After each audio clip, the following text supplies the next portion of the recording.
Assalamualaikum warahmatullahi wabarakatuh. Waalaikumsalam warahmatullahi wabarakatuh. Baik, Warahmatullahi wabarakatuh. selamat sore. Nggak ada yang ngantuk ya ini ya? Yang Alhamdulillah nggak ada, Pak. oke sudah tidur siang semua. Jadi yang belum bisa bergabung nanti bisa mengikuti melalui apa itu namanya YouTube. Oke. Sambil dibuka buku pena jilid 6D halaman 103 yaitu klasifikasi planet dalam tata surya. Nah, di buku kalian itu tata surya merupakan sebuah gugusan yang terdiri atas matahari dan planet-planet yang mengelilinginya.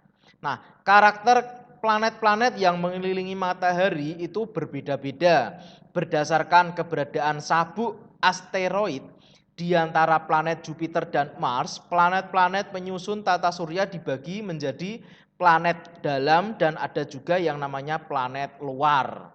Nah, planet dalam itu apa toh Pak? Planet dalam itu adalah planet-planet terdekat dengan matahari sampai sabuk asteroid. Nah, nanti apa toh sabuk asteroid nanti penjelasannya.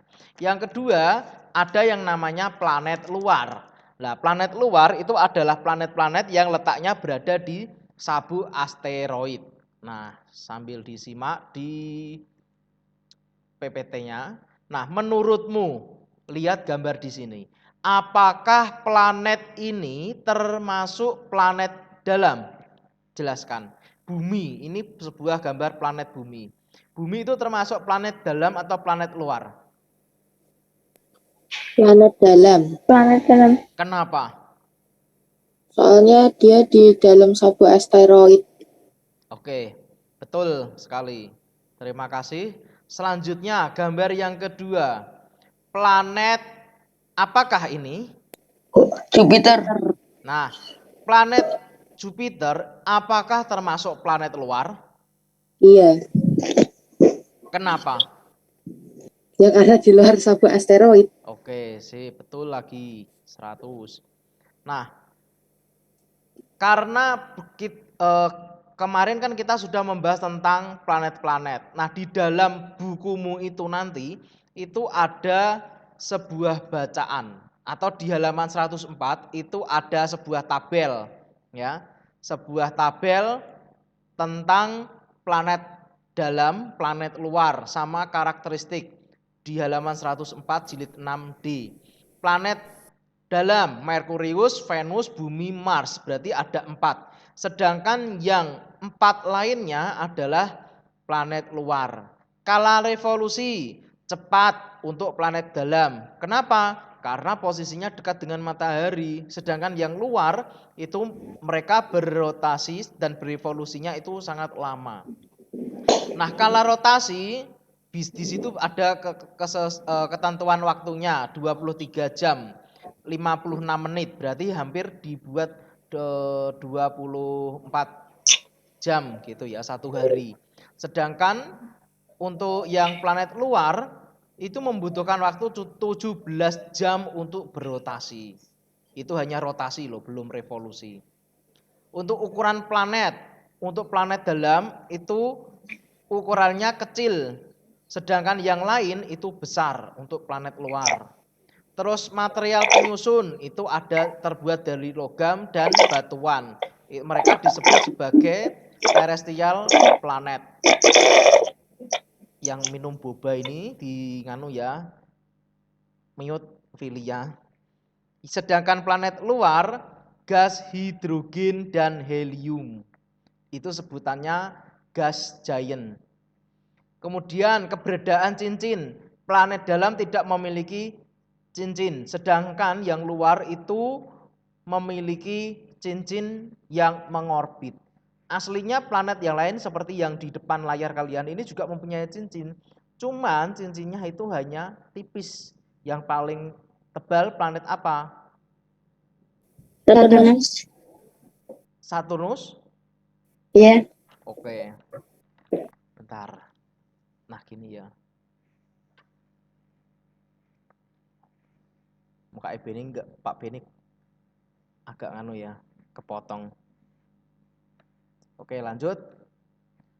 yang bahasa Indonesia yang halaman 106 berhubungan dengan planet. Nah, kemarin kita kan sudah belajar tentang apa itu namanya? Tokoh utama sama tokoh pembantu atau tokoh apa kemarin sebutannya? Pokok tambahan. Yes, benar. Tokoh tambahan. Nah, ketika kalian sudah mengenal tokoh, nah ada yang namanya sebuah teks. Nah, bagaimana cara menemukan bagian-bagian penting di dalam teks? Pertama, bacalah teks dengan cermat, itu wajib. Kedua, tandailah bagian-bagian penting dalam teks, seperti kata kunci atau pokok pikiran. Yang ketiga, tulislah ringkasan dari teks yang dibaca tersebut menjadi teks baru. Di buku kalian halaman 106 yang berjudul Rapikan Dulu Mejamu. Kira-kira paragraf pertama sampai paragraf terakhir, siapakah tokoh utamanya? Ayo. Siapa? Di buku penamu ini loh. Jilid 6D, halaman 106. Jonas. Betul. Untuk tokoh pembantu atau tokoh tambahannya siapa? Ibu. Ya, betul. Nah, itu cara mencari bagian-bagian penting yang ada di dalam teks. Jadi ketika kalian besok kalau ujian bahasa Indonesia dihadapkan dengan teks yang segini panjang, ada berapa paragraf? 1, 2, 3, 4, 5. Ada 5 paragraf. Nah, kalian pertama harus tahu tokoh utamanya siapa yang dibahas di sini. Selain tokoh utama, apakah ada tokoh pembantu atau tokoh tambahan di dalamnya? Nah, setelah kalian mengetahui tokoh, baru kalian pahami yang dibahas itu tentang apa. Setiap paragraf itu pasti memiliki ide pokok. Ide pokok itu sama dengan apa kemarin? Ada yang masih ingat? Ayo. Kemarin Kamis, wes lupa mesti. Ide pokok, nama lain ide pokok itu apa? Jian? Gagasan utama. Apa? Gagasan utama atau Ya. kita. Gagasan utama atau ide pokok. Ide utama boleh. Nah, jadi setiap paragraf itu pasti memiliki ide pokok. Nah, yang namanya paragraf itu pasti kan kategorinya dibagi jadi berapa untuk mencari karakteristiknya. Ada 3. Yang pertama mencari ide pokok di depan awal kalimat, berarti deduktif. Yang kedua induktif. Kalau tidak ada deduktif induktif berarti paragraf tersebut namanya paragraf campuran. Berarti paragraf campuran itu ide pokoknya ada di awal dan di akhir. Kita lanjutkan. Kalau yang ini enggak usah dikerjakan, ini mengerjakan di halaman 107 itu loh soal 1 sampai 8, kita lewati terlebih dahulu. Sekarang untuk SBDP. Nah, kemarin kita sudah belajar yang namanya interval. Interval itu adalah jarak. Nah, cara menentukan interval nada pada pembelajaran ini itu setelah kalian mempelajari interval dan nada, cara menentukan interval nada, kalian nanti akan mempelajari yang namanya akor. Bukan akur, tapi akor. Akor itu adalah paduan beberapa nada yang dimainkan secara bersamaan. Nah, nanti ada contohnya. Akor atau perpaduan nada-nada ini biasanya sebagai penyerta dan penyatu melodi dalam lagu. Di halaman 107 itu kalian bisa melihatnya. Nah, alat musik yang biasa digunakan untuk memadukan nada dalam akor itu adalah alat musik melodis seperti gitar, piano, pianika, organ, ukulele, dan akordion. Nah, alatnya seperti ini. Ini bukan pianika ya, ini piano. Kalau pianika itu yang kamu tiup itu. Terus untuk prakteknya itu di bukunya, di situ ada yang namanya C mayor, simbolnya adalah C besar. Itu perpaduan nada kunci C, E, dan kunci G. Nah, ini biasa ditemukan di gitar sama piano. Sedangkan D minor simbolnya ditulis DM. Kalau kamu lihat di Google misalkan cari lagu, lirik lagu ini pasti biasanya kan ada kunci nada kuncinya. Itu biasanya kan ada C, ada E, ada F, ada DM. DM itu bukan direct message tapi D minor. Nah, kalau DM itu untuk di Instagram, DM adalah perpaduan nada D, F besar dan A besar, semuanya sama. E minor kalau kecil itu simbolnya E besar sama M kecil. Perpaduan antara nada E, G, B. Itu kalau kalian nanti praktek pakai gitar. Gitu. F mayor berarti yang namanya mayor kan gede, berarti F-nya besar. Perpaduan antara F, A sama C. Dan lain sebagainya. Nah, untuk memudahkan pemain musik atau penyanyi membaca akor, biasanya itu mereka diberikan yang namanya simbol. Nah, simbol-simbol pada akor itu ada yang berbentuk simbol angka. Kalau simbol angka itu bisa kalian temukan pada gamelan. Nah, gamelan Jawa itu kan ada yang larasnya, ada 3 laras aslinya. Ada 2 ding, ada 2, cuma ada tambahan 1. Yang pertama laras selendro, itu untuk nada rendah, yang pelok itu nada tinggi. Nah, pelok itu patetnya dibedakan jadi beberapa, makanya ada istilah mocopat laras pelok patet 5, patet 6, patet menyuro, seperti itu. Nah, patet itu apa sih? Nah, patet itu adalah tangga nada kalau di lagu-lagu modern. Contoh misalkan gundul-gundul pacul itu adalah larasnya yang digunakan adalah pelok 6. Jadi nadanya hanya sampai 6. Nah, itu harus praktek. Kalau untuk dijelaskan secara teori susah nanti, harus praktek di depannya. Tapi kalau untuk alat gitar, alat musik seperti gitar, piano itu pasti sudah ada keterangannya. Sama ada yang namanya huruf. Kalau gitar, piano itu kan mereka pakai huruf. Do, re, mi, fa, sol, la, si, do, seperti itu. Ada yang pakai gambar juga.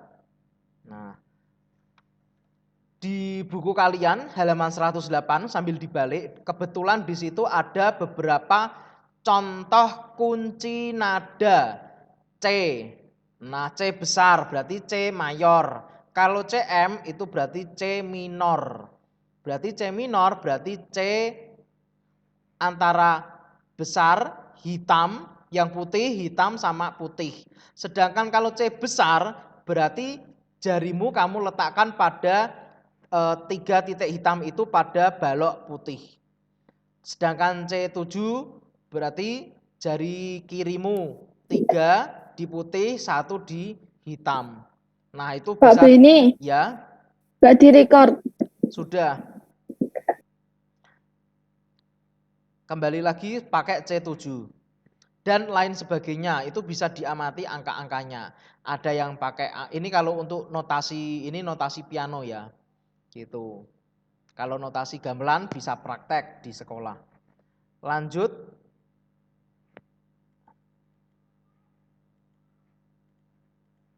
Nah, mewujudkan persatuan dan kesatuan di lingkungan rumah. Kita saja bermain piano kan tetap harus pakai satu kesatuan. Jari tangan, otomatis gak mungkin dong kita main piano pakai satu tangan, satu jari gitu didudul-dudul, gak bisa. Ada yang namanya persatuan. Nah, sikap persatuan ini yang dibahas tentang di lingkungan rumah. Sikap gotong royong dan saling membantu di lingkungan rumah itu merupakan perwujudan dari persatuan dan kesatuan. Halaman 109. Jika semua anggota keluarga bersatu untuk menjaga kebersihan rumah, pekerjaan akan terasa lebih ringan. Nah, tentu nih nggak mungkin Aiko menyapu satu rumah sendiri dari belakang sampai depan, nggak mungkin sendirian. Mungkin. Alah, nggak kuat paling. Pak, aku setiap pagi nyapu. Terus nggak mungkin Filia menyetrika bajunya ayahnya, bajunya ibunya, bajunya kakek neneknya, adiknya, nggak mungkin semua disetrika. Yang nyetrika pasti ibuke gitu. Nah, itu kenapa tugas ibu di rumah pasti teriak-teriak. Aiko, ibu dibantu. Orang mbok dibantu apa? Nyuci piring. Cewek ya, terutama cewek itu harus kudu bisa nyuci piring. Habis makan harus selalu dicuci. Habis membuat kotoran harus disapu. Nah, terutama cewek. Apakah cowok nggak boleh nyapu, Pak? Boleh.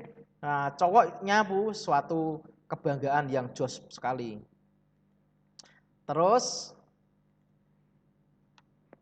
supaya tujuannya itu apa? Supaya pekerjaan di rumah itu ringan. Gitu, membantu orang tua. Mesake to, orang tua kita bekerja, kamu enak-enakan. Kan harusnya harus dibantu gitu. Ora ketang bersih kayak apa? Kalau punya hewan peliharaan ngasih makan, mandiin. Kalau ikan nggak usah dimandiin, dia sudah mandi sendiri. Terus dikasih bersihkan kotorannya.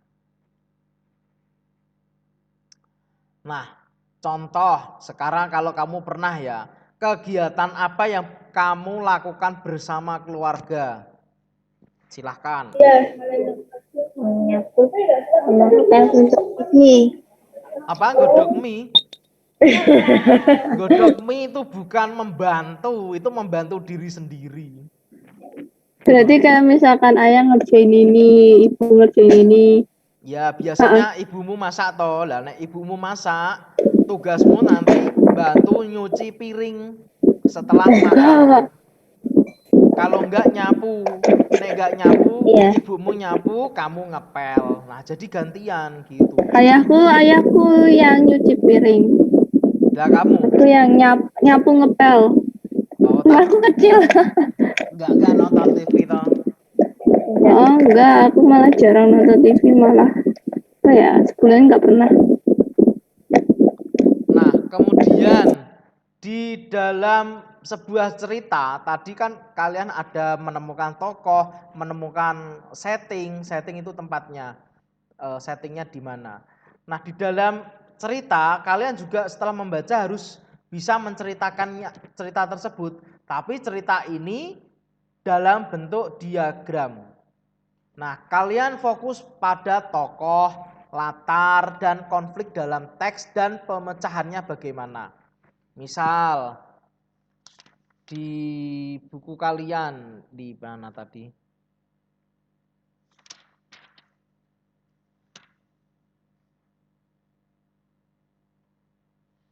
Halaman 111 yang atas. Bagian-bagian penting yang ditemukan dalam teks fiksi. Teks fiksi itu berarti teks yang khayalan atau asli? Khayalan berarti contoh seperti komik, terus apa itu namanya? Ya cerita-cerita fiksi gitulah, sing hanya imajinasi. Itu disusun menjadi peta pikiran. Misal kalian buat tabelnya seperti halaman 111 itu. Misalkan siapa tokohnya, apa peristiwa di dalam tokohnya, kapan peristiwa itu terjadi. Jadi dibuat peta konsep, itu namanya peta konsep. Gitu. Kayak bacaan tadi loh, siapa tadi namanya? Jonas yang halaman 106, itu kan ada sebuah bacaan. Lah, kalian mencoba membuat peta konsep. Judul teksnya, rapikan dulu meja belajarmu. Siapa tokohnya? Jonas. Tokohnya ada dua, tokoh utama Jonas, tokoh pembantu atau tokoh tambahannya adalah ibunya. Peristiwa apa yang dialami tokohnya? Jonas sedang mempersiapkan kegiatannya di pagi hari, yaitu apa? Mempersiapkan pelajaran sekolah dan akan bersiap berangkat ke sekolah. Terus kapan peristiwa itu terjadi? Setiap malam, karena setiap malam Jonas apa itu mempersiapkan buku-bukunya, enggak pagi hari. Terus kemudian apalagi di mana peristiwa itu terjadi? Tentu saja di rumahnya. Mengapa peristiwa itu terjadi? Karena Jonas adalah seorang siswa, maka tugas dia harus mempersiapkan buku-buku pelajaran. Bagaimana tindakan untuk mengatasi permasalahan itu? Berarti supaya kalian tidak lupa membawa buku atau alat-alat ke sekolah, malamnya dipersiapkan. Jadi pagi nanti bisa dicek, oh ternyata nggak ada yang ketinggalan, seperti itu. Jadi itu adalah cara model menceritakan sebuah isi cerita dalam bentuk diagram, dibuat peta konsep.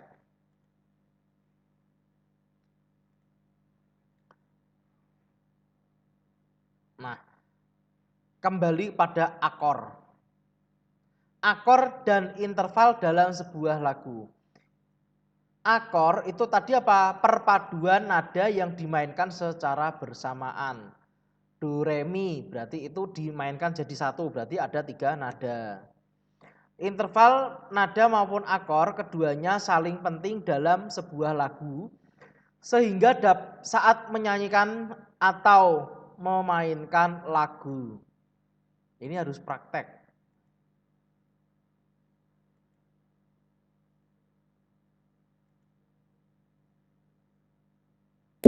Loh, Praktek apa? ternyata sudah selesai untuk tema ini, yang subtema. Oke, kita lanjutkan pada ini belum selesai, ini masih. Sampai jam berapa? Setengah 6. Ini nanti sampai jam 8:30. Oke. Sekarang yang tema 9, yang subtema 2. Ini sampai jam berapa sih? 8:30 malam.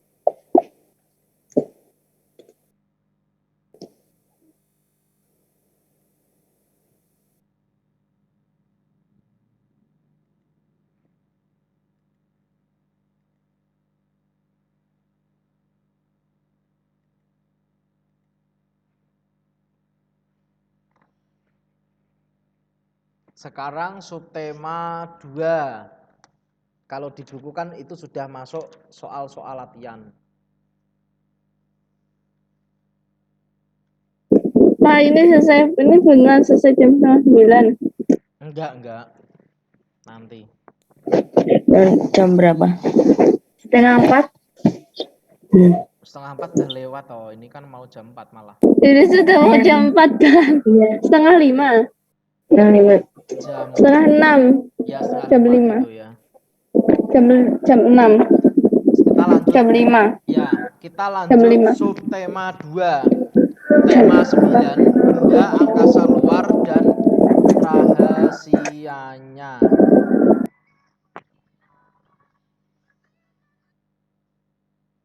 Bentar. Aku di 6A. Di mana juragan?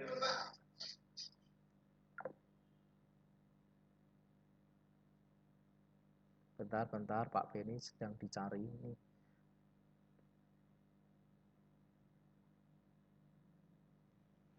Oke, lanjut. Subtema 2. Subtema 2 halaman berapa? 117 di buku penanya. Tokoh dan alur dalam teks fiksi.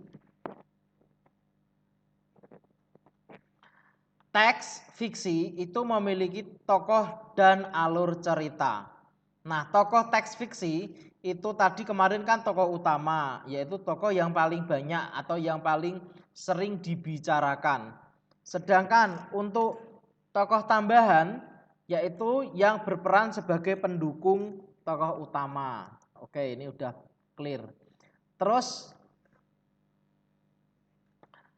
ada yang dalam sebuah cerita, dalam teks itu ada yang namanya alur cerita. Nah, yang namanya alur itu proses jalannya suatu cerita dari awal hingga akhir cerita di teks fiksi. Nah, alur cerita itu isinya apa? Konflik, latar, dan penyelesaian konflik. Pesan yang nantinya bermanfaat bagi pembaca.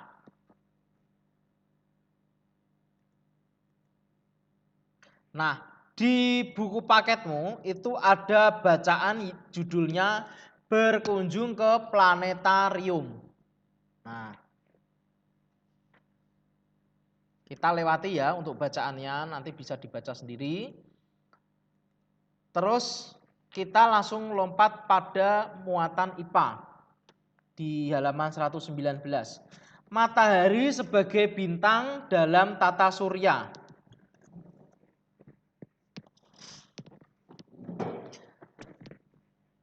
Matahari itu merupakan salah satu bintang di galaksi Bima Sakti. Nah, matahari dengan bintang-bintang lainnya itu memiliki jarak yang sangat jauh.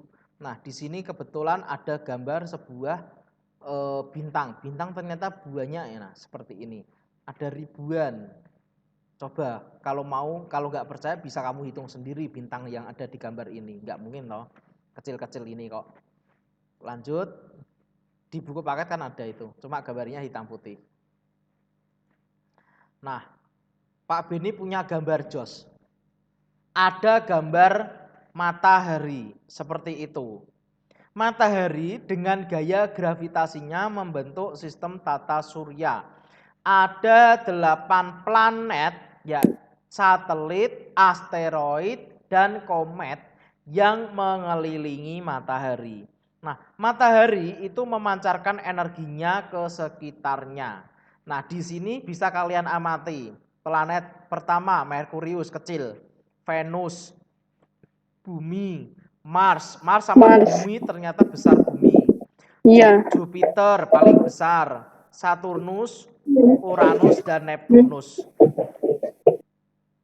Terus dari ke-8 planet ini, setiap planet itu berputar pada rotasi, muter. Setelah itu mereka mengelilingi matahari dari kiri ke kanan. Jadi kebalikan dari arah jam itu. Terus, nah, energi matahari itu dimanfaatkan berbagai sumber. Kemarin ada yang sebagai jemuran, pengering jemuran alami, menjemur ikannya Fleisia jadi ikan asin. Nah, ketika pas dimasak, ikannya dijemur biar nggak cepat basi. Dan bisa digunakan untuk hal-hal lain. Terus kalau untuk menyebutkan kemarin udah ya. Kalau untuk itu kan kemarin untuk manusia. Sekarang kalau untuk manfaat untuk hewan dan tumbuhan, matahari itu digunakan untuk apa mereka? Ada yang tahu? Kalau untuk hewan itu apa, tumbuhan itu apa manfaatnya? Untuk fotosintesis. Fotosintesis. Selain fotosintesis? Buat hewan. Ya. Itu tuh ngeringin badan habis mandi. Selain itu?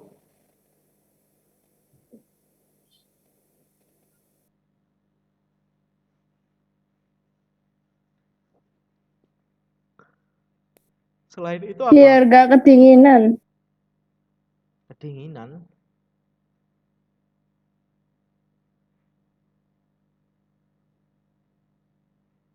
Bagi apa? Ayo yang lain. Coba yang lain. Ayo Rio, Hiban, muncullah Laksita, silahkan jawablah. Membantu adaptasi. Apa tuh? Membantu adaptasi. Sumber vitamin D. Untuk tadi, pertama matahari digunakan para hewan itu untuk pertama yang paling penting adalah mengatur suhu tubuh mereka. Kayak apa itu namanya? Sea lion itu apa bahasa Indonesianya?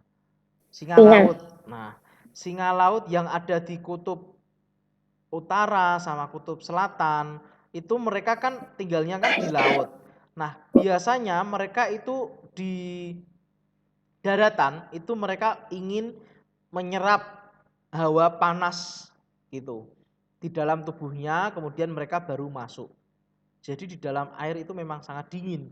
Jadi mereka sangat membutuhkan yang namanya itu tadi pemanasan. Nah, tujuannya apa? Untuk membantu adaptasi terhadap lingkungan. Jadi contohnya hewan seperti kura-kura, ular, buaya, dan lainnya itu berjemur di bawah sinar matahari untuk menghangatkan tubuh. Buaya, nah ini yang paling mudah kalian temui di kebun binatang yang ada di Mangkang sana. Pasti kan ada buaya, kan tidak seterusnya mereka di dalam air terus. Kura-kura juga gitu. Kalau kalian punya kura-kura kecil, jangan selalu ditaruh di akuarium berair, tapi kasihlah sebuah kerang atau daratan biar mereka itu enggak di dalam air terus. Nanti mereka jebibir, nek cara Jawane gitu. Lanjut. Nah, asteroid, meteorit, meteor, dan meteorit. Nah, ini berbeda, tulisannya hampir sama ya. Lagi kudu dihafalkan, sering sangat muncul sekali. Asteroid, nah nek perlu kalian nanti buat rangkuman, tujuannya untuk belajar biar mudah. Asteroid itu merupakan benda angkasa yang sebagian besar mengorbit. Mengorbit itu apa kemarin? Membentuk garis, itu namanya orbit ya, membentuk garis sebagai sabuk asteroid. Letaknya antara planet Mars dan planet Jupiter. Di sana itu ada batu-batu yang namanya asteroid. Mosok Pak? Ya silahkan pergi keluar angkasa sendiri, nanti dilihat. Pasti ada batu asteroid seperti itu. Wujudnya seperti yang ada di gambar itu, di layar. Kalau di buku gambarnya hitam putih. Kalau di buku halaman 120. Terus yang kedua adalah meteor. Nah, meteorit dulu. Meteorit itu merupakan benda angkasa, ukurannya kecil yang bergerak dengan kecepatan tinggi.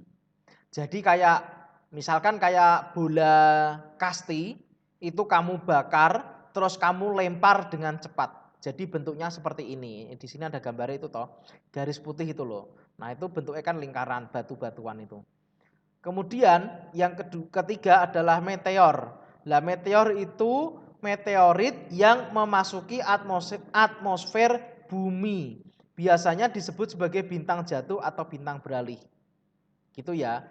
Sama-sama meteor, cuma belakangnya yang berbeda. Meteoroid itu berarti meteor yang belum jatuh ke dalam bumi. Tapi kalau yang sudah jatuh memasuki ke dalam bumi itu namanya meteor. Meteoroidnya dihilangkan. Mereka sama-sama di luar angkasa itu banyak benda-benda yang berjatuhan. Nah, alhamdulillah bumi kita selalu diselamatkan. Jarang dikenai meteor-meteor. Kalau zaman dulu sudah pernah ada, terutama di daerah Texas, Amerika Serikat, itu pernah dijatuhi oleh meteor dan itu bentuknya berlubang sangat dalam sekali. Gitu. Nah, kalau benda langit itu batu kan namanya meteor toh. Batu langit itu jatuh ke bumi namanya meteorit, tapi kalau belum jatuh ke dalam bumi namanya meteoroid. Diingat-ingat, nanti tak jadikan kuis. Nah, sekarang meteorit beda loh. Belakangnya meteor, meteoroid, sekarang meteorit. Nah, meteorit itu merupakan meteorit yang masuk ke atmosfer bumi dan tidak habis terbakar. Kalau meteor tadi dibakar oleh atmosfer. Jadi misalkan dari batu 5 kilo dibakar oleh atmosfer berubah jadi ukuran satu kerikil. Itu karena panas. Tetapi kalau meteorit itu wujudnya kalau batunya beratnya 5 kilo, masuk bumi ya juga 5 kilo. Nah, meteorit itu menghantam permukaan bumi biasanya mengakibatkan terbentuknya kawah. Kemarin yang Pak Beni sampaikan. Loh, kok bisa kawah? Lah ini ada gambarnya di depan kalian, di buku kalian ada cuma gambarnya hitam putih. Nah, kawahnya segitu besar, gede toh, berlubang seperti itu. Bayangkan, berarti itu batunya itu besarnya seberapa. Kawah meteorit di Arizona, Amerika Serikat. Ini yang di daerah Arizona. Seperti itu, wujudnya seperti itu kawah. Jadi kayak lubang yang besar. Jadi makanya bumi itu bulat dan permukaan bumi itu aslinya tidak rata seperti ini. Yang rata itu hanya bola. Bola pingpong itu rata. Gitu. Ini ya gambar ya. Kalau gambar kotak atas ini dilihat dari atas. Kalau dilihat dari dekat wujudnya seperti ini, seperti mangkuk. Gitu. Kembali ke bahasa Indonesia. Setelah tadi kalian baca apa itu tadi? Cerita tentang berkunjung ke planetarium. Di Surabaya ada, namanya Pak Beni lupa, ada museum yang tentang museum pembelajaran tentang meteor-meteor. Enggak usah di Surabaya, di mana itu namanya? Jogja ada, Taman Pintar itu loh. Taman Pintar Jogja itu ada. Pak Beni pernah ke sana, ada pembelajaran tentang itu. Mbok kapan-kapan kalau kalian piknik mampir ke sana sekalian belajar. Dulu pernah waktu kelas 4 atau 3. Nah, iya. Lupa. Itu ada pakaian astronot, ada benda-benda fisika. Kayak Mr. Bean itu yang kita megang listrik terus rambut kita bisa berdiri macam-macam. Terus yang namanya cerita tadi harus berurusan dengan yang namanya alur. Alur itu kan jalannya sebuah cerita. Alurnya itu ada alur maju sama alur mundur. Itu nanti pelajaran tingkat atas SMP, SMA. Kalian cukup mengenal yang namanya alur. Nah, ini mengerjakan soal kita lewati. Terus yang namanya tari kreasi daerah. Nah, itu tari daerah yang mengalami perkembangan inovasi dan variasi gerakan. Kalau kemarin IPS kan yang dimaksud modern itu kan dari klasik ke modern. Itu namanya modernisasi. Dari klasik ke modern. Tapi kalau untuk tari namanya bukan kita menyebutnya tari modern enggak, tapi namanya tari kreasi. Seperti itu. Nah, cara membedakan antara tari daerah dengan tari kreasi itu dapat dilihat dari gerakan pertama, yang kedua busana, alat musik pengiring, lagu pengiring, atau tata riasnya. Contoh, misal tari serimpi, bondan serimpi atau bondan kinanti, bondan serimpi itu. Yang tari serimpi kan berasal dari Jogja. Atau tari gamyong atau tari bedoyo ketawang yang ada di keraton. Itu kan tari-tari sakral. Otomatis cara menarikannya kan juga berbeda, enggak sembarangan asal menari. Ada tata caranya. Ada yang jumlah penarinya ganjil, yaitu harus 9, harus 7, harus 5, pokoknya yang ganjil-ganjil. Selain itu ada yang namanya tarian, misal jumlahnya 9, dan penari itu harus masih gadis. Maksudnya belum pernah menikah. Dan ada peraturan tarian ditarikan oleh jumlahnya harus ganjil. Yang kedua, yang nari itu belum pernah menikah, dalam arti belum pernah melahirkan. Terus yang ketiga, tidak boleh men. Itu ada peraturan tari yang seperti itu. Biasanya tari yang ditarikan seperti itu adalah jenis-jenis tari yang sakral. Contohnya tari bedoyo ketawang. Bedoyo ketawang itu hanya ditarikan di depan sultan, di depan raja. Itu untuk upacara-upacara tertentu, upacara besar. Kalian bisa sambil browsing contoh tari bedoyo ketawang itu seperti apa. Sangat sakral sekali. Biasanya diiringi dengan musik dan beberapa sesaji-sesaji. Dan pakaiannya cukup sangat rumit untuk dipakai. Tapi kalau tari kreasi itu yang biasa kalian ada yang di sini dulu pernah lomba nari enggak? Lomba apa FLS 2N itu. Itu kan kebanyakan tari kreasi. Antara tari tradisional dicampur dengan modern. Nah, itu namanya tari kreasi. Dari bentuk riasan juga berbeda, seperti itu. Kalau tari klasik itu tidak boleh sembarangan, harus sesuai pakem. Pakem itu apa toh, Pak? Pakem itu sesuai peraturan, istilahnya seperti itu. Peraturan tariannya seperti ini ya harus dituruti gitu. Nah, Contohnya di sini ada tari zapin. Nah, tari zapin seperti ini di layar kalian ini. Di buku kalian halaman 122. Tari zapin itu contoh tari kreasi daerah dimainkan secara bersamaan. Tari ini sudah mengalami perkembangan seperti adanya tambahan variasi gerakan dan modifikasi busana. Namun tidak menghilangkan nilai-nilai asli dari tari daerah. Seperti itu. Di sini ditarikan oleh 2 orang, cowok sama cewek. Yang cewek bawa bunga ini, bunga teratai ya ini. Dan yang cowok ini pakai kain segi 4 yang berwarna putih. Gitu. Dari pakaiannya juga kayak pakaian Betawi ya ini. Tradisional tapi sudah mengalami perubahan modern. Alatnya, alat musiknya juga di sini bisa dilihat seperti terbang. Alat terbang, alat musik itu loh Timur Tengah kan kalau kita menyebutnya terbang itu loh. Rebana yang dipakai rebana itu kan namanya terbang. Itu.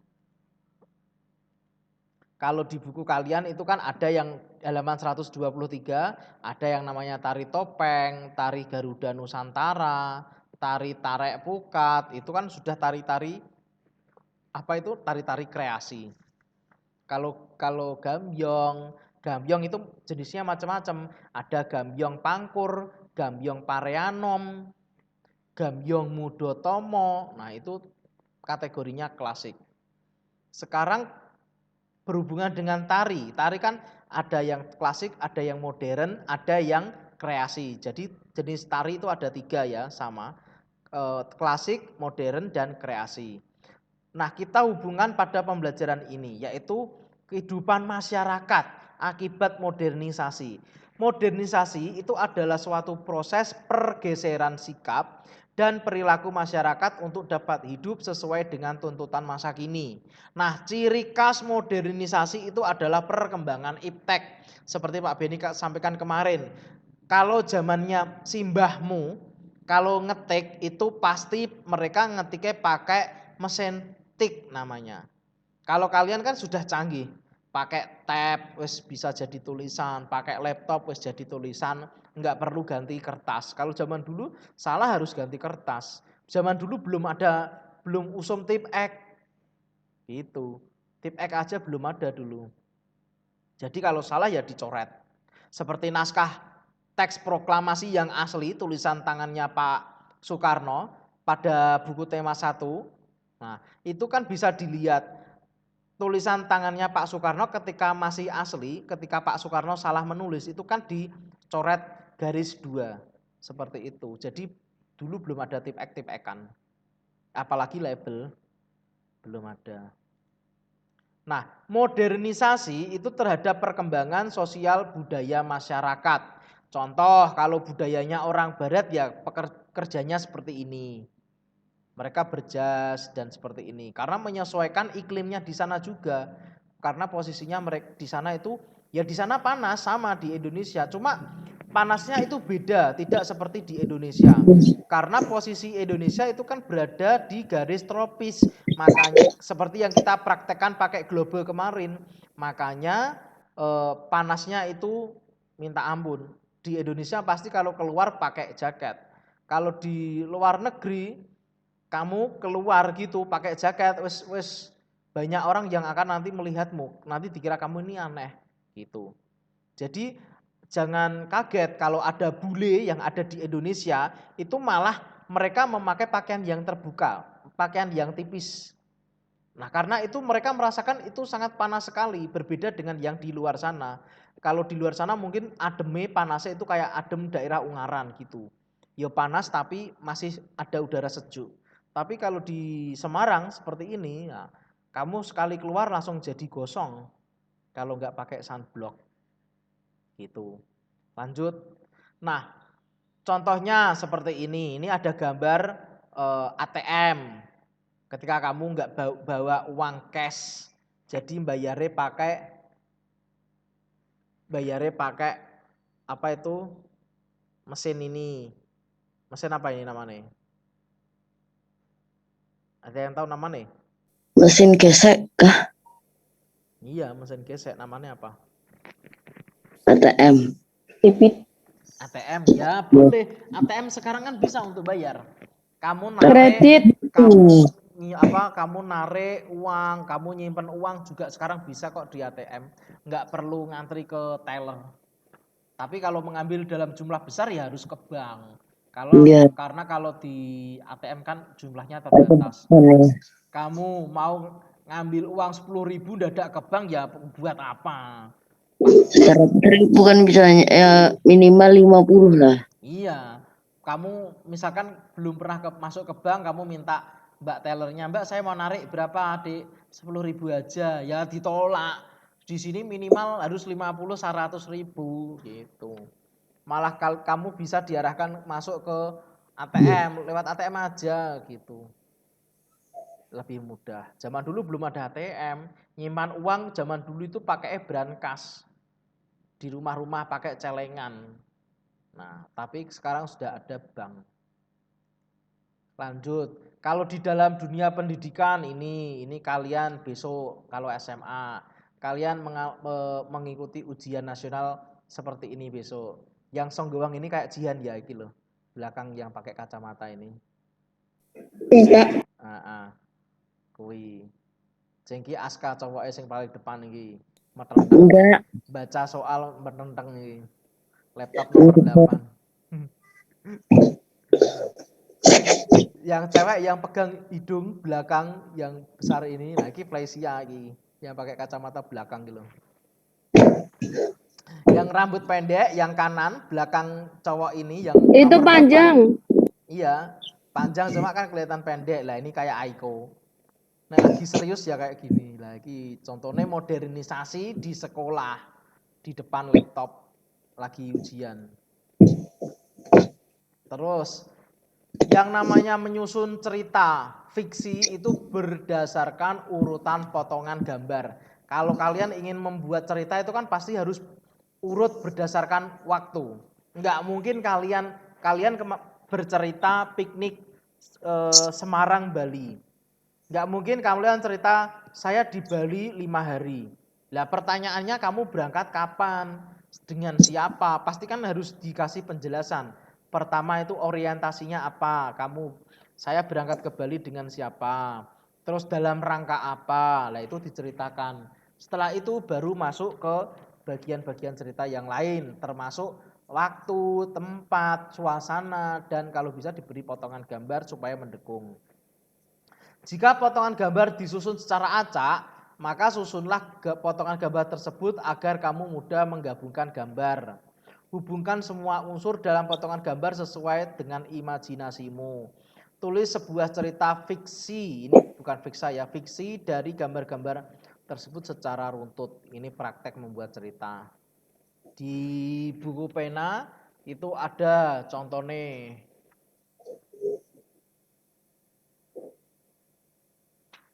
Halaman berapa ya tadi? Oh ya, halaman 126. Itu kan ada 4 gambar. 1, 2, 3, 4. Sekarang tugas kamu mengurutkan di buku pena. Yang gambar pertama apa? Gambar nomor 4. Jadi 2 anak cowok itu mau ke perpustakaan. Setelah di depan perpustakaan dia ngapain? Oh, masuk dia memilih buku 4, 3, terus 1. Setelah memilih ya dibaca, bukan buat untuk tidur. Terus yang terakhir gambar nomor 2. Jadi urutannya 4, 3, 1, 2. Jadi ketika membuat sebuah teks itu harus dibuat secara urut. Terus yang namanya peristiwa. Nah, ini berkaitan dengan upaya peningkatan persatuan dan kesatuan serta pengamalan Pancasila. Di sini ada gambar. Persatuan dan kesatuan sangat berperan penting dalam perbedaan yang ada di masyarakat. Contohnya gambar ini adalah membuat jembatan. Tujuannya untuk membantu para warga mudah menyeberang dari pulau satu ke pulau yang lain. Jadi nggak perlu pakai naik kapal atau perahu. Jadi sekarang kalau untuk zaman sekarang ya modern itu sudah sudah bagus. Artinya sudah pembangunannya sudah sangat baik. Bahkan jalan-jalan juga semua sudah aspal. Kalau zaman dulu jalannya masih jalan tanah lemah, jadi berlumpur. Bahkan ada jalan yang pakai batu-batuan. Kemudian yang perlu diperhatikan yaitu menghormati orang beragama lain yang sedang beribadah, menghargai pendapat teman yang berasal dari suku yang berbeda. Kebetulan di kelas 6B semua Jawa ya, kecuali Pak Beni, orang Korea Pak Beni ini. Enggak sih, Pak. Terus tidak mencela atau mengejek teman yang berbicara dengan bahasa atau dialek yang berbeda dengan kita. Seperti itu, ini wis umum. Kemudian pembelajaran keempat, dampak positif dan negatif. Nah, ini dalam kehidupan modernisasi. Modernisasi itu juga bagusnya banyak, negatifnya juga begitu. Yang sekarang positifnya dulu apa? Memberikan kemudahan hidup. Contoh, sekarang kalau kalian ingin mengakses apa, misalkan BPJS, pesan tiket, pesawat, kapal, kereta, kalian nggak perlu datang ke teller atau ke tempat penjualannya langsung. Kalian bisa dari rumah pesan melalui online. Mau ke sekolah naik Gojek tinggal klik aja. Kalau zaman dulu mau ke tempat jauh harus ke pinggir jalan dulu. Terus menciptakan obat baru untuk berbagai penyakit. Nah, sekarang ada model laser. Kalau orang yang kena kanker itu biasanya kan di kemoterapi. Terus sekarang ada yang model CT scan. Jadi orang bisa melihat organ tubuh manusia itu melalui foto. Nah, kalau zaman dulu enggak, harus diperiksa langsung. Terus meningkatnya produksi pangan, terutama pabrik-pabrik, benang, terus baju yang kamu pakai itu kan dibuat di pabrik dengan kualitas yang banyak dan kualitasnya pakai kualitas mesin. Terus yang keempat, terciptanya lapangan pekerjaan, bagusnya itu. Misal Aiko bikin perusahaan es tebu. Nah, otomatis Aiko juga memerlukan banyak karyawan. Seperti itu. Membuka lapangan pekerjaan. Sedangkan untuk dampak negatifnya itu contohnya pencemaran lingkungan. Contoh misalkan perusahaan jamu A. Mereka yang namanya perusahaan besar kayak membuat jamu, terus perusahaan tahu, membuat tahu, itu kan apa itu namanya ada limbahnya. Lah limbahnya itu harus dibuang kemana? Itu harus kalian pikirkan ketika kalian besok mungkin ada yang menjadi seorang pengusaha. Terus yang kedua, pola hidup konsumtif. Artinya apa? Sekarang sudah ada Zalora, ada Shopee, ada apalagi tuh GoFood dan macam-macam. Sekarang kalian tinggal lihat barang, aku pengen ini, langsung klik belanja. Jadi untuk sifat boros istilahnya itu, konsumtif itu harus ditahan untuk sifat orang yang suka belanja. Yang ketiga, adanya kesenjangan di bidang sosial dan ekonomi. Kesenjangan itu perbedaan antara sosial dan ekonomi. Nah, maksudnya di sini ada yang namanya stratifikasi. Stratifikasi itu apa, Pak? Stratifikasi itu tingkatan, ada status sosial. Kalau dalam pekerjaan kan tentunya pasti ada yang namanya status sosial. Ada kepala, ada manajer, ada supervisor, seperti itu. Kalau dulu kan enggak. Dulu kan orang kerjanya apa sih? Paling di sawah. Kalau di sawah kan enggak ada tingkatan kamu manajernya, kamu supervisornya, enggak ada. Tapi kalau di perusahaan, di dunia industri itu ada. Gitu. Ada yang kaum pekerja, kaum bos dan lain-lain. Terus yang keempat, terkikisnya nilai budaya lokal. Nah, ini yang sangat rawan sekali bagi kalian anak-anak muda, terutama orang cewek-cewek yang suka korengan-korengan ini. Kalian tidak mencintai budaya kalian sendiri tapi malah mencintai foto-foto Lim Kim Queen. Kemarin Pak Beni menemukan foto-foto tercecer kok.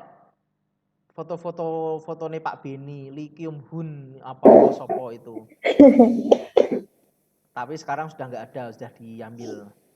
Itu. Jadi jangan dihilangkan kebudayaan sendiri. Contohnya apa Pak? Kalau kamu mau menghargai kebudayaanmu sendiri, hambok kamu kan kalian orang Semarang, mampir kalau malam minggu di Wayang Orang Ngesti Pandowo. Di sana kalian bisa belajar. Ini Pak Beni sekalian promosi. Gitu. Bisa belajar bahasa Inggris, teknik penerjemahan, kalian bisa lihat orang gamel. Terus di sana kan ada seni dialog. Ketika besok SMP kan kalian ada yang namanya pentas, kayak apa itu namanya, pentas drama kecil seperti itu. Kalau SMA nanti ada drama besar seperti itu. Jadi kalian praktek di situ. Yang diambil sisi seninya, seni ilmu-ilmunya yang penting. Itu. Terus lanjut. Nah, yang namanya sebuah cerita kayak wayang itu ya. Wayang itu cerita fiksi atau non fiksi sih kategorinya? Fiksi.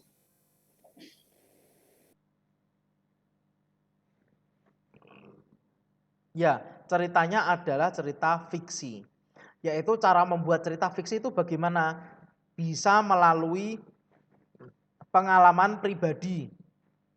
Contoh, kalian pergi ke Taman Unyil atau Taman Maerokoco atau taman manapun lah, Taman Gajah Mungkur. Kalian bisa buat cerita, saya pergi ke Taman Gajah Mungkur dengan ibu dan ayah saya. Di sana saya berangkat dari rumah pukul 3 sore, sampai sana pukul 4. Kami di sana duduk di bangku taman dan menikmati kojek sama siomay. Nah, kalian ceritakan, itu kan harus berdasarkan urutan waktu. Enggak mungkin saya di sana sangat bahagia. Masa tiba-tiba mengawali sebuah cerita langsung kesimpulan, kan enggak juga toh. Terus menentukan judulnya apa, yang namanya cerita itu harus ada judulnya. Membuat poin-poin peristiwa, poin yang penting itu apa yang perlu kamu ceritakan. Saya enggak penting di taman saya terpleset, kamu enggak usah menceritakan itu memalukan. Jadi yang diambil yang poin-poin yang penting aja. Yang keempat, membuat kerangka. Seperti kemarin pidato ada kerangkanya.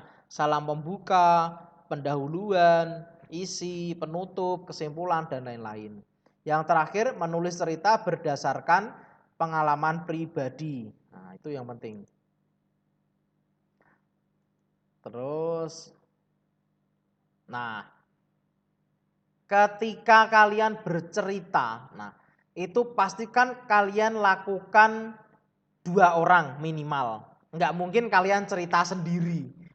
Ya sing mbok hibur siapa, kan enggak ada. Paling enggak misal 1 orang, Algan cerita pengalamannya pada Jihan. Misal. Nah, begitu juga dengan yang namanya musyawarah.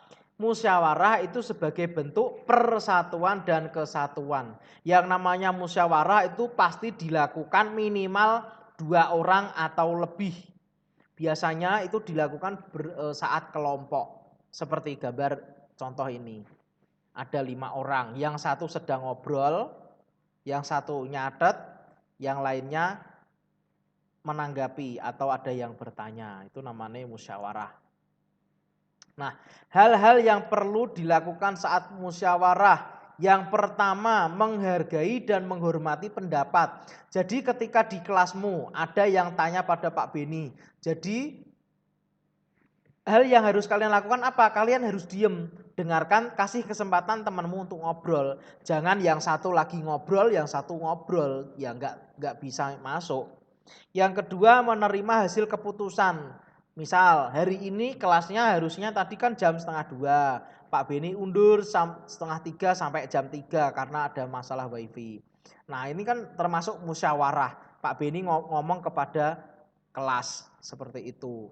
Terus menjaga ketertiban ketika Zoom ini, ya kalau kalian lagi nyambi makan, ya jangan mikrofonnya jangan dihidupkan, mengganggu. Boleh dihidupkan kalau Pak Beni diteri di sekolah sini. Pak, tak kasih Pak. Siap gitu. Jadi saling berbagi kan indah toh. Yang keempat, bersikap adil dan tenggang rasa terhadap sesama anggota. Misal ada temenmu yang nggak bisa join Zoom seperti contohnya Filia sama siapa? Cinta ya. Nah, karena ada les Pak, ya enggak apa-apa, Pak Beni mengizinkan. Yang penting nanti nyimak di YouTube saja supaya tidak ketinggalan pelajaran gitu. Jadi Pak Beni memberikan tenggang rasa, memberikan sifat adil. Jadi semua sama-sama dapat gitu. Kalau kalian dapetnya 5 kilo ya temanmu juga 5 kilo gitu. Terus yang tidak boleh dilakukan, nah ini perlu kalian ketahui, mengkritik pendapat orang lain dengan kurang sopan. Contoh, Aska sedang tanya Pak Beni, Pak kenapa bumi itu bulat? Lah terus si Aiko bilang, ya jelas bulat, kalau kotak itu namanya nanti kardus, nggak mungkin. Jadi kalau mau mengkritik ya nggak langsung. Jadi ada teori-teori cara mengkritik, misalkan menurut pendapat saya, atau alangkah lebih baiknya, nah itu kalau kalian ingin mengkritik orang itu seperti itu. Jangan langsung go to the point. Yang kedua, mementingkan diri sendiri atau kelompok sendiri. Kelompokku dulu aja, yang lain gak usah. Ya jangan itu, egois namanya. Terus yang ketiga, memaksa kehendak sendiri. Pokoknya kelas ini harus begini, kalau enggak usah ikut kelas ini. Lah itu sama saja memaksa kehendak. Yang keempat, memotong pembicaraan orang lain yang sedang mengajukan pendapat. Nah ini biasanya paling sering terjadi di dalam kelas ketika ada pendapat gitu. Contoh nyata ketika Pak Beni memberikan pertanyaan kepada seseorang, yang lain harus diem. Yang ditanya yang jawab. Kalau yang ditanya tidak bisa jawab, baru dilempar ke kalian. Jadi kalian kalau nggak ditunjuk jangan jawab gitu. Nanti kesenangan yang dapat poin malah temenmu gitu. Nah, kita selesaikan sampai pembelajaran 6 ya. Ini kan pembelajaran 5. Bulan sebagai satelit alami. Permukaan bulan kemarin kan sudah Pak Beni bilang itu tidak halus, alias geronjal-geronjal. Karena bulan itu tidak mempunyai atmosfer. Jadi ketika bulan terkena meteor ya langsung jadi kawah, alias tanah yang ada di bulan itu menjadi berlubang gitu. Nah, bulan itu satelit bumi, satu-satunya satelit. Satelit alami, benda angkasa yang terbentuk secara alami dan bergerak mengelilingi planet. Bulan mengelilingi planet bumi itu namanya revolusi bulan. Gitu. Jadi kalau ada istilah, kan ada istilah bahasa Indonesia, kamu cantik bagaikan rembulan. Jangan mau, berarti wajahmu disamakan dengan bulan. Bulan kan kasar. Harusnya kalian marah, tidak malah suka. Oh makasih, enggak gitu. Jadi jangan mau disamakan dengan bulan. Oke, lanjut. Nah ini contoh bumi dan bulan. Ini bulan sebelah kanan ini kecil ya, kayak bola pongping. Bulan itu mengalami rotasi dan revolusi. Tentu, rotasi itu apa? Berkeliling di porosnya. Kalau revolusi, bumi mengelilingi matahari. Kala rotasi bulan itu sama dengan kala revolusinya.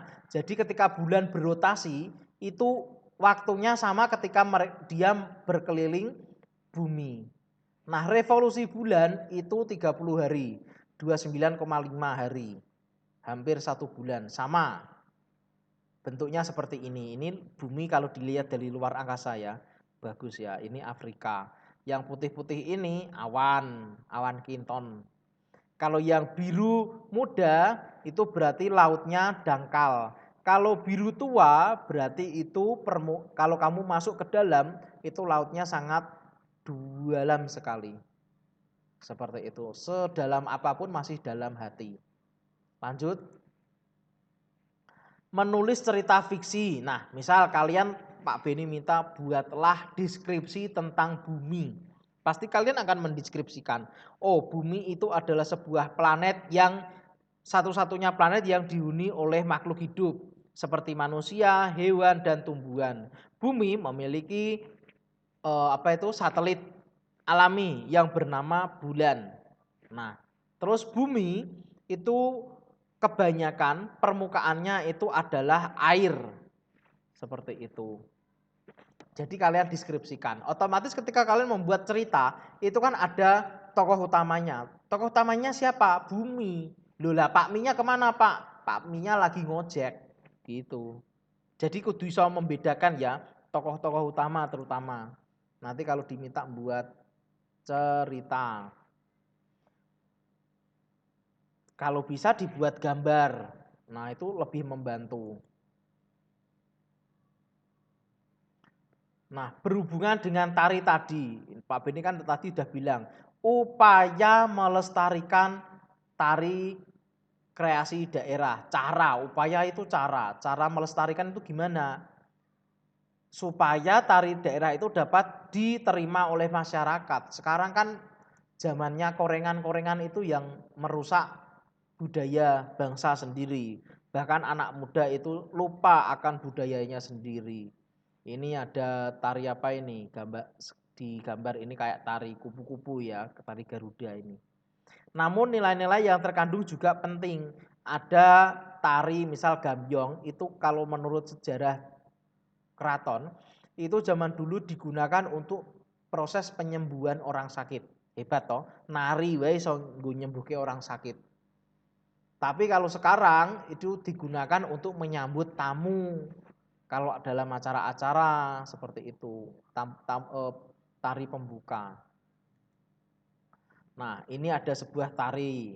Ini tari kelana topeng. Nah, tari kelana topeng itu berasal dari mana? Ada yang tahu enggak? Ayo, di pelajaran bahasa Jawa ada ini. Kalau nyimak YouTube Pak Beni ada, Pak Beni pernah menjelaskan tentang tari kelana topeng saat semester 1. Berarti kalian masih sama dengan Bu Manda. Tari kelana topeng itu tarian berasal dari Jawa Timur. Nah, tari kelana topeng itu nanti berhubungan dengan jatilan. Jatilan itu apa toh Pak? Jatilan itu penari cewek yang naik ke kuda lumping. Nah, itu namanya jatilan, kuda lumping. Terus ada yang namanya, kalau ada kuda lumping berarti ada tari yang namanya reog. Reog itu dari mana? Ponorogo. Nah, reog terus jatilan sama klono topeng itu tariannya jadi satu. Maksudnya satu tim gitu loh. Itu. Nah, inovasi gerakan properti itu terus dilakukan oleh seniman. Yang namanya tari kelana topeng, yang namanya topeng berarti kan tarinya tentu pakai topeng. Enggak mungkin dia bawa pacul, beda toh. Yang kedua, menampilkan seni tari kreasi daerah dalam acara-acara tertentu. Yang namanya kreasi daerah berarti tarian ini sudah mengalami percampuran antara tari modern dengan tari klasik. Seperti itu. Terus yang ketiga, mendirikan sanggar-sanggar tari sebagai pusat pelatihan dan kreasi daerah. Untuk di Semarang itu sudah sangat banyak sanggar-sanggar tari, seperti sanggar tari Sobokarti, ada sanggar tari Mardiyu dan lain-lain. Tujuannya untuk ini tadi, melestarikan tari kreasi daerah. Pembelajaran ke-6 terakhir, menulis cerita fiksi berdasarkan gambar. Tadi sudah ya, harus berdasarkan gambar, kita lewati. Nah, memperagakan tari kreasi daerah secara berkelompok. Yang namanya tari itu kan ada, kalau di tema 1, kalian kan dulu mempelajari tema 1 atau tema 2, Pak Beni lupa, kayaknya tema 2. Ada namanya gerak tari vertikal, terus gerak tari horizontal, gerak tari melengkung, gerak tari lingkaran. Itu namanya apa? Ada gerak tari melengkung, vertikal, horizontal. Pola lantai. Betul, pola lantai. Nah, masih ingat berarti nyimak. Tari kreasi daerah itu cirinya dengan inovasi gerakan, properti dan musik pengiring tari. Kalau ini kayak tari Bali ya, dia pakai kipas. Gitu. Kalau Gambyong cukup pakai selendang. Tari Bondan itu berarti alatnya apa? Payung, boneka bayi, dan kendi. Kalau kalian pernah lihat yang namanya tari Bondan. Terus tujuan tari kreasi daerah itu lebih mudah diterima oleh masyarakat. Kenapa? Karena untuk musiknya tidak terlalu klasik. Jadi musiknya campuran klasik dan musik modern. Gitu. Kalau Pak Beni sendiri suka tari klasik daripada tari modern. Kalau zaman sekarang para cewek terutama itu suka tari korengan-korengan. Tari korengan itu kan ya sudah termasuk tari modern, bukan tari klasik. Gitu. Nah, ini tari kupu. Kupu po bebek ini, kepala hiasannya kayak bebek. Nah, keberadaan tari kreasi daerah tersebut tidak terlepas dari semangat seniman-seniman tari dari setiap daerah. Banyak ini. Kalau kalian mampir ke Ngesti Pandowo, setiap malam minggu itu pasti ada anak-anak usia kalian yang selalu membawakan tari sebagai tari pembuka tamu. Nah, itu hal ini bisa kalian tunjukkan. Siapa tahu di kelas 6B ada yang pinter nari, Pak saya pengen ngisi di acara wayang. Jadi kalian nanti akan ditonton banyak orang, nanti akan dikasih tahu ini yang nari dari sanggar mana ya, pasti gitu. Nah, kalian bisa berekspresi.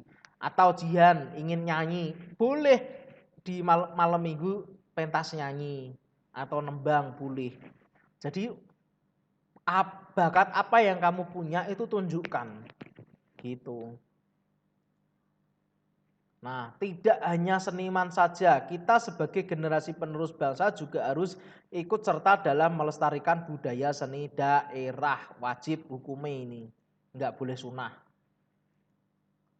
Terus, caranya bagaimana Pak? Meningkatkan persatuan dan kesatuan, contohnya di sekolah, yang simpel saja. Menghormati guru ketika Pak Guru, misalkan Pak Beni kan biasanya didatangi sama tamu. Nah, ketika ada tamu ngetuk pintu ya sifat kalian juga harus diem dulu, jangan rame. Kalau lagi sedang menerima telepon ya diem dulu, jangan rame-rame.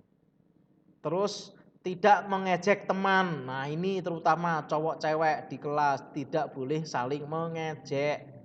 Tidak membeda-bedakan teman. Ah, kamu kecil hitam dekil lagi. Itu enggak boleh gitu. Terus yang keempat, tidak bertengkar dengan teman.